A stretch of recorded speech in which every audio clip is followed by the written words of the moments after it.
بس تمہارے پروردگار کی قسم، یہ لوگ جب تک اپنے تنازعات میں تمہیں منصف نہ بنائیں اور جو فیصلہ تم کر دو اس سے اپنے دل میں تنگ بھی نہ ہوں بلکہ اس کو خوشی سے مان لیں، تب تک مومن نہیں ہوں گے۔ اور اگر ہم ان پر فرض کر دیتے کہ اپنے آپ کو قتل کر ڈالو یا اپنے گھر چھوڑ کر نکل جاؤ تو ان میں سے تھوڑے ہی لوگ ایسا کرتے، اور اگر یہ اس نصیحت پر کاربند ہوتے جو ان کو کی جاتی ہے تو ان کے حق میں بہتر اور دین میں زیادہ ثابت قدمی کا موجب ہوتا، اور اس صورت میں ہم ان کو اپنے ہاتھ سے اجر عظیم بھی عطا فرماتے اور ان کو سیدھا رستہ بھی دکھاتے۔ اور جو لوگ اللہ اور اس کے رسول کی اطاعت کرتے ہیں وہ قیامت کے روز ان لوگوں کے ساتھ ہوں گے جن پر اللہ نے بڑا فضل کیا، یعنی انبیاء اور صدیق اور شہید اور صالحین، اور ان لوگوں کی رفاقت بہت ہی خوب ہے۔ یہ اللہ کا فضل ہے اور اللہ جاننے والا کافی ہے۔ مومنو،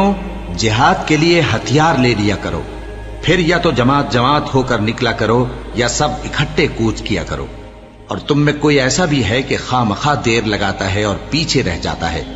پھر اگر تم پر کوئی مصیبت پڑ جائے تو کہتا ہے کہ اللہ نے مجھ پر بڑی مہربانی کی کہ میں ان میں موجود نہ تھا۔ اور اگر اللہ تم پر فضل کرے تو اس طرح سے کہ گویا تم میں اس میں دوستی تھی ہی نہیں، افسوس کرتا اور کہتا ہے کہ کاش میں بھی ان کے ساتھ ہوتا تو مقصد عظیم حاصل ہوتا۔ اب جو لوگ آخرت کو خریدتے اور اس کے بدلے دنیا کی زندگی کو بیچنا چاہتے ہیں ان کو چاہیے کہ اللہ کی راہ میں جنگ کریں،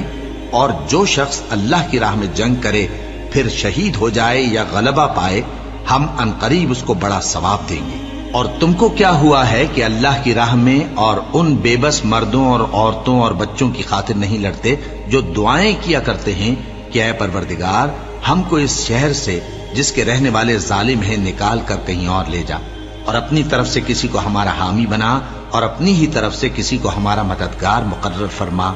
جو مومن ہیں وہ تو اللہ کی راہ میں لڑتے ہیں، اور جو کافر ہیں وہ شیطان کی راہ میں لڑتے ہیں، سو تم شیطان کے مددگاروں سے لڑو اور ڈرو مت، کیونکہ شیطان کا داؤ کمزور ہوتا ہے۔ بھلا تم نے ان لوگوں کو نہیں دیکھا جن کو پہلے یہ حکم دیا گیا تھا کہ اپنے ہاتھوں کو جنگ سے روکے رہو اور نماز پڑھتے اور زکوٰۃ دیتے رہو، پھر جب ان پر جہاد فرض کر دیا گیا تو بعض لوگ ان میں سے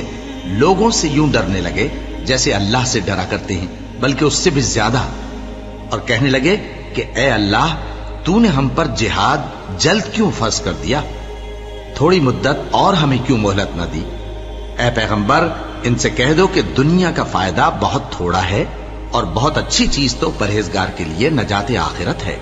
اور تم پر دھاگے برابر بھی ظلم نہیں کیا جائے گا۔